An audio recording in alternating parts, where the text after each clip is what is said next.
तो दोस्तों, एक बार फिर से हम हाजिर हैं आपके लिए एक धमाकेदार जॉम्बी मूवी एक्सप्लेनेशन लेकर, जहां हर सीन आपको अपनी सीट से बांध कर रख देगा। तो इस कहानी की शुरुआत में हम एक आदमी को देखते हैं जो शिकारी था, अपनी बेटी के साथ जानवरों को पकड़ने के लिए ट्रैप्स लगा रहा था, जो एक किस्म का जाल होता है किसी को भी उसने फंसाने के लिए। साथ ही जो पुराने ट्रैप्स में जानवर फंसे थे उन्हें भी वो निकाल रहा था। इनके साथ यहाँ इनका डॉग भी था और वो आदमी रेडियो के जरिए अपनी वाइफ से बात करता है जिसका नाम एन था। वो उसे टाउन जाकर कुछ जरूरी सामान लाने को कहता है। अब ये 3 लोग थी इस फैमिली में जो शहर से दूर यहाँ जंगल में रहते थे। इनका गुजारा जानवरों की खाल को बेचकर होता था, जिन्हें ये अपने ट्रैप्स में पकड़ा करते थे। उनका गोश्त पकाकर ये खा लेती थी और खाल को बेच दिया करती थी। अब इनके पास पैसे कमाने का ये इकलौता ही जरिया था, क्योंकि शिकार के अलावा इन्हें और कुछ नहीं आता। तो इस वजह से एन का हस्बैंड अपनी बेटी को भी एक काम सिखा रहा था, मगर वो अभी इस काम में इतनी माहिर नहीं थी। वो बाप बेटी ट्रैप्स को चेक कर ही रही थी कि देखते हैं कि उनके ट्रैप से एक जानवर गायब है,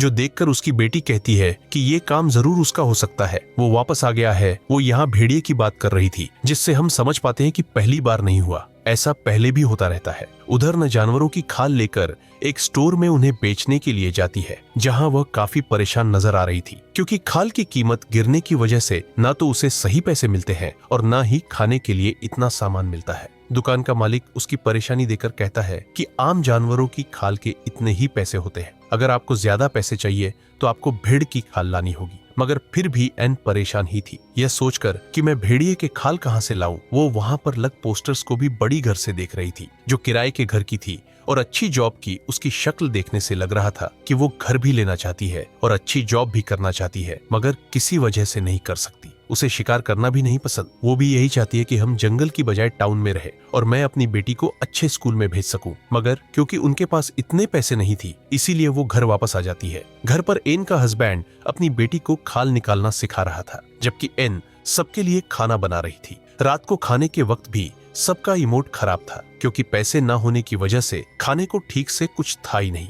और जब एन की बेटी यह बताती है कि हमारा शिकार क्या जानवर भेड़िया ले गया, तो ये सुनकर एन को अपने हस्बैंड पर काफी गुस्सा आने लगता है, क्योंकि उसने एन को ये बात नहीं बताई थी। वो अपने हस्बैंड को कहती है कि इस भीड़ का कुछ करे, वरना हम भूख मर जाएंगे। फिर अपनी बेटी को अंदर भेजकर एन दोबारा से अपने हस्बैंड से बहस करने लगती है। उसका हस्बैंड कहता है कि भेड़िए लड़कियों को शौक से खाना पसंद करते हैं, तो जरूर वो तो या किसी लड़की को देकर या फिर किसी जानवर को देकर आया होगा। मगर एन कहती है कि मेरे हिसाब से वो हम लोगों हमारी फैमिली की वजह से यहाँ आया है। उसे पता है यहाँ फंसा फंसाया शिकार मिल जाएगा और मेहनत भी नहीं करनी पड़ेगी। आगे वो कहती है कि मैं पुलिस स्टेशन जाकर उसकी रिपोर्ट करना चाहती हूँ, मगर उसका हस्बैंड मना कर देता है, ये कहती हुए कि नहीं, तुम फिक्र मत करो, कल सुबह मैं खुद ही उसे पकड़ लूंगा। मगर ये सिर्फ इकलौती टेंशन नहीं थी। एन उसे वही एड का पोस्टर दिखाते हुए कहती है कि ऐसे कब तक गुजारा चलेगा। मैं ऐसा करती हूँ, किसी अच्छी सी जगह पर जॉब करके पैसे कमा लेती हूँ, फिर हमारा अच्छा गुजरा हो जाएगा। मगर उसका हस्बैंड मना कर देता है, ये कहते हुए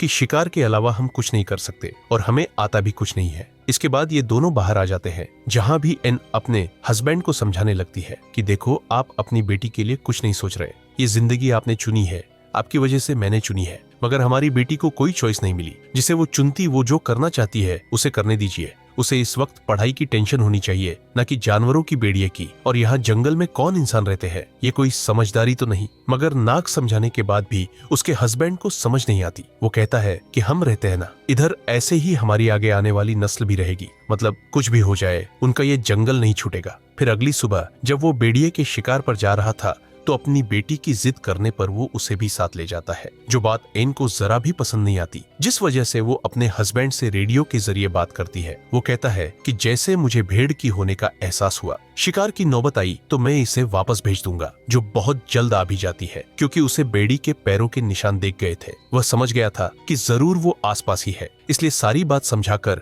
वो अपनी बेटी को वापस भेज देता है। साथ ही ये भी कहता है कि खुद मैं रात तक आऊंगा, जिसके बाद उसकी बेटी वापस आने लगती है। हालांकि उसके डैड ने कहा था कि डरना नहीं, घबराना नहीं, मगर जंगल से इतनी खतरनाक आवाजें आ रही थी कि उसकी हालत खराब हो जाती है। उधर एन का भी यही हाल था। नदी से पानी लाते हुए जब वो वापस आ रही थी, तो उसे ऐसा लग रहा था जैसे कोई मेरा पीछा कर रहा है, इसलिए वो भी घबराई हुई थी। बिल्कुल ऐसा ही उसकी बेटी के साथ भी हो रहा था। जिसके बाद एन तो जैसे तैसे घर आ जाती है, मगर उसकी बेटी नहीं आ पाती। वो वहीं पर डर कर बैठ जाती है। एन के हस्बैंड को भी भेड़िया देख जाता है, इसलिए वो फौरन उस पर गोली चला देता है, मगर देखने से लग नहीं रहा था कि वो मर गया होगा। गोली की आवाज उसकी बेटी ने भी सुन ली थी, इसलिए वो हिम्मत करके आगे बढ़ जाती है। गोली मारने के बाद जब एन का हस्बैंड वहाँ चेक करने आता है तो देखता है कि भेड़िया यहाँ नहीं है, जिसका मतलब था कि वो यहाँ से भाग गया। पर वहाँ एक चीज देखकर उसकी हालत खराब हो जाती है, और वो चीज थी एक लड़की का कटा हुआ हाथ, जिसे वो भेड़िया खा रहा था। अब सड़क पार करके जंगल की दूसरी तरफ आकर वो आगे बढ़ने लगता है, जहाँ का नजारा देखकर तो एकदम वो दंग रह जाता है। काफी घबरा गया था, क्योंकि वहाँ लड़कियों की कटी हुई लाशें थी, जिन्हें बड़ी बेरहमी से काटकर एक गोल दायरे की तरह रखा गया था, जो जाहिर है भेड़िए का काम तो नहीं हो सकता। जिससे वो समझ जाता है कि जंगल में भेड़िए के अलावा एक कातिल भी घूम रहा है, जो ये सब कर रहा है, यानी लड़कियों को ऐसे बरमे से मार रहा है। देखकर वो एकदम घबरा गया था कि अब मेरी फैमिली को भी खतरा है, क्योंकि 2 औरतें तो उसके घर में भी मौजूद थी। भेड़िए को तो वो संभाल लेगा, मगर इस खतरनाक कातिल से निपटना आसान नहीं होगा। घर आकर वो चुपचाप बैठा इसी बारे में ही सोच रहा था। उसकी नींद और भूख तो जैसी उड़ चुकी थी। घर पर उसने कुछ भी नहीं बताया, ताकि उसकी फैमिली डर ना जाए, और अब वो खुद ही कुछ करेगा अपनी फैमिली की हिफाजत करने के लिए। अगले दिन जब एन की आंख खुलती है तो उसका हस्बैंड गायब था, क्योंकि वो दोबारा उसी जगह पर पहुंच गया था जहां उसने लड़कियों की लाशें देखी थी। उसने दरअसल एन को बता दिया होता है कि भेड़ियों को ढूंढने के लिए अगर मुझे पूरी रात भी रुकना पड़े तो मैं रुकूंगा, तो मेरी फिक्र मत करना। पर असल में ये भेड़िए को नहीं, बल्कि ढूंढ रहा था कातिल को। एन और उसकी बेटी जब नदी किनारे थी तो उसकी बेटी देखती है कि यहाँ मेरा डॉग नहीं है, इसीलिए उसे ढूंढने चली जाती है। मगर तभी उसके सामने वही भेड़ी आ जाता है जो इनकी तरफ बढ़ने लगता है। उसे देखकर एन जोर से चिल्लाने लगती है, क्योंकि उसके दिमाग में सबसे पहले यही आइडिया आया था, और उसका ये आइडिया कामयाब भी रहता है, क्योंकि भेड़िया वहां से भाग गया था। और अब ये दोनों माँ बेटी बगैर टाइम से किए फौरन अपने घर आ जाती है। पर क्योंकि उनका डॉग तो बाहर ही रह गया था, इसलिए एनगन लेकर उसे ढूंढने चाहती है, जहां उसे डॉग मिल तो जाता है, मगर मरा हुआ, क्योंकि भेड़िए ने उसका भी काम तमाम कर दिया था। जिसकी मौत से एन को काफी दुख होता है। वो वापस आकर अपनी बेटी से झूठ बोल देती है कि अभी तो डॉग नहीं मिला, जब तुम्हारे डैड आ जाएंगे तो हम उसे ढूंढ लाएंगे डो की मौत के बारे में। उसने अपनी बेटी को इसलिए नहीं बताया होता ताकि वो डरे ना, उसे अपनी जिंदगी खतरे में न लगे। तो अब यहाँ हमें बता दिया गया है कि इस मूवी का नाम हंटर हंटर क्यों है, क्योंकि दरअसल ये हंटर इन्हीं शिकारी फैमिली 2 हंटर्स के बीच फंस गई है, जिन दोनों से ही इन्हें अपनी जान का खतरा है। एक तो है भेड़िया और दूसरा है वो कातिल। खैर, अब ऐसे ही सुबह हो जाती है, मगर एन का हस्बैंड न खुद वापस आया और न ही उसका कोई फोन आया। दोनों माँ बेटी फिर अपने ट्रैप्स को चेक करने जाती है। जहां आज भी इनका एक शिकार गायब था, वहां एन को एक अंगूठी में मिल गई थी, जो देख एकदम वो कांप जाती है, क्योंकि जरूर ये उस लड़की की होगी जिसे भेड़िए ने खाया है। इसीलिए वो सीधा चली जाती है पुलिस स्टेशन बर्ड के खिलाफ रिपोर्ट करने, ताकि उसे पकड़ा जाए। उधर पुलिस ऑफिसर्स के बॉस एक बालों की लाश को लेकर जो पुलिस स्टेशन वापस आ रहे थे, तो उन्हें रास्ते में एक खाली गाड़ी दिखती है, जिसे पहले तो वो गौर से देखते हैं, मगर उस पर ज्यादा ध्यान न देते हुए वो पुलिस स्टेशन में आ जाते हैं, जहां एन पहले से ही मौजूद थी। एन उन्हें सारी बात बता देती है, जिस पर वो कहती है कि कुछ नहीं हो सकता,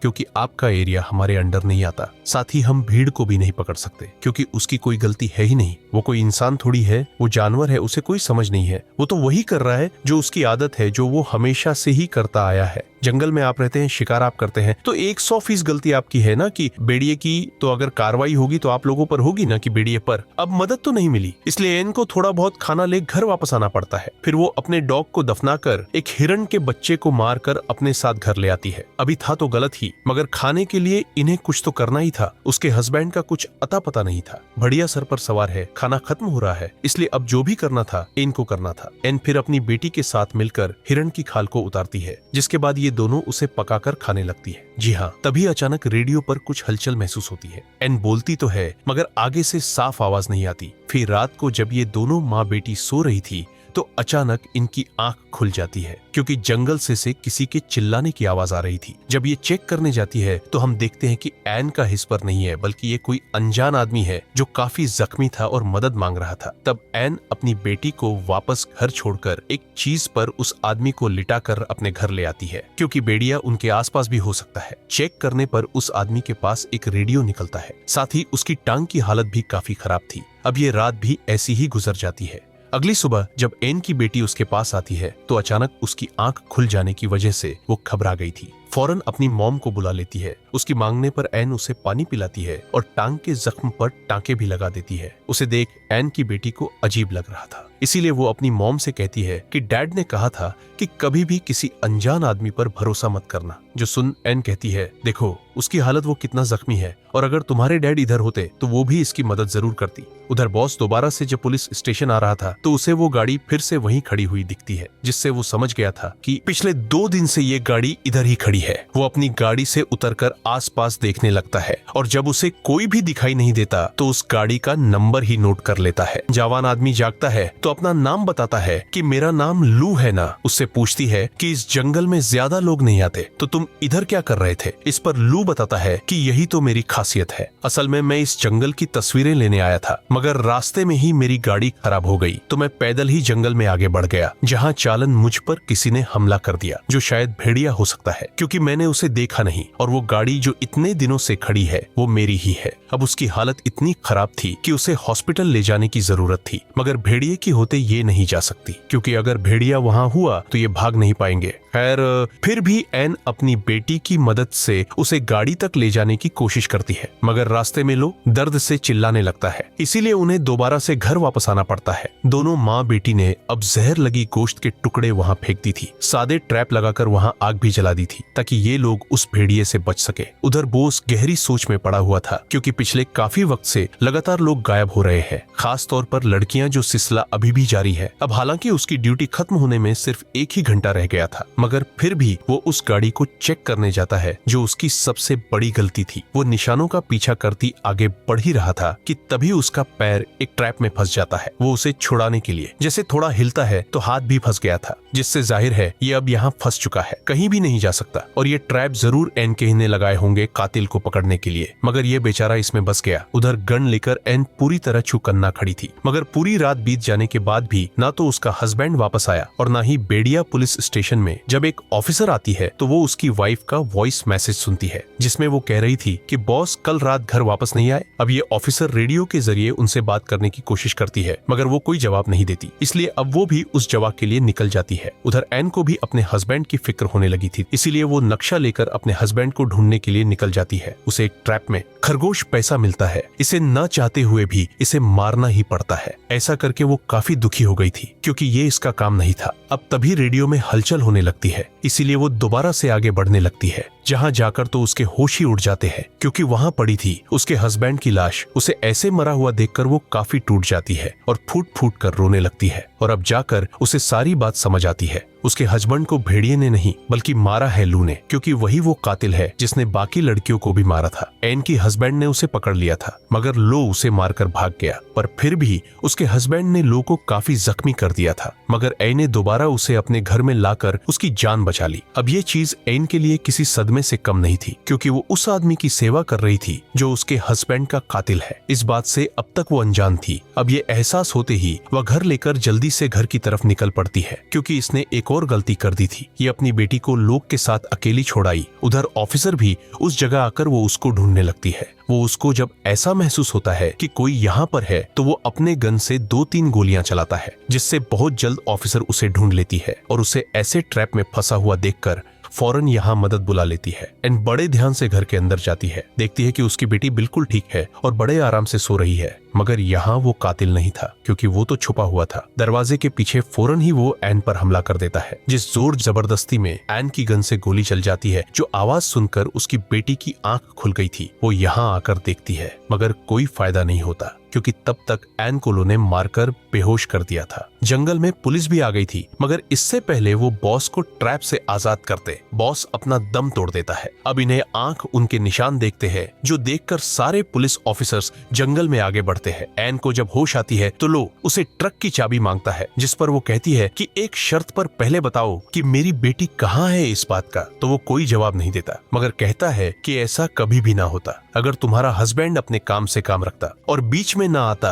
अपना राज छुपाने के लिए पहले तुम्हारे हस्बैंड को मारा और अब मैं तुम्हें भी मार दूंगा। जिसके बाद वो अपना सारा सामान जलाकर एन के पास आकर उससे बदतमीजी करने लगता है, मगर न मौका देकर एक ट्रैप में उसका मुंह फंसा देती है और बाद में खुद को आजाद करके एक चीज से उस पर हमला करके उसे बेहोश कर देती है। अब अगली कमरे में जाकर एन वहाँ देखकर फोट फोट कर रोने लगती है, क्योंकि वहाँ उसकी बेटी की लाश पड़ी थी जो हमें दिखाई नहीं जाती, जिसका मतलब था कि उस पागल कातिल ने जो इंसान के रूप में जानवर बना हुआ था, उसने उसकी बेटी को भी नहीं छोड़ा। इसीलिए वो ठान लेती है कि अब मैं भी उसे नहीं छोड़ूंगी, अपने हस्बैंड और बेटी का बदला उससे लेकर रहूंगी। वो फिलो को रस्सी से लटकाकर उसके हेडफोन लगाकर गाने सुनने लगती है, जो करने के बाद वो लो की भी खाल उतारने लगती है, बिल्कुल किसी जानवर की तरह, क्योंकि वो भी तो किसी जानवर से कम नहीं था। कुछ ही देर में वो उसके पूरे ही जिस्म की खाल उतार देती है और आखिर में चेहरे की भी, जिससे उसका बहुत सारा खून बहने लगता है। साथ ही वो काफी भयानक भी दिख रहा था। इतनी ही देर में पुलिस भी बाहर आ चुकी थी, मगर तब तक एन ने अपना काम कर दिया था। वो उसके री की जिल्द को अपने साथ बाहर ले आती है, जो देख पुलिस वाले काफी हैरान थे।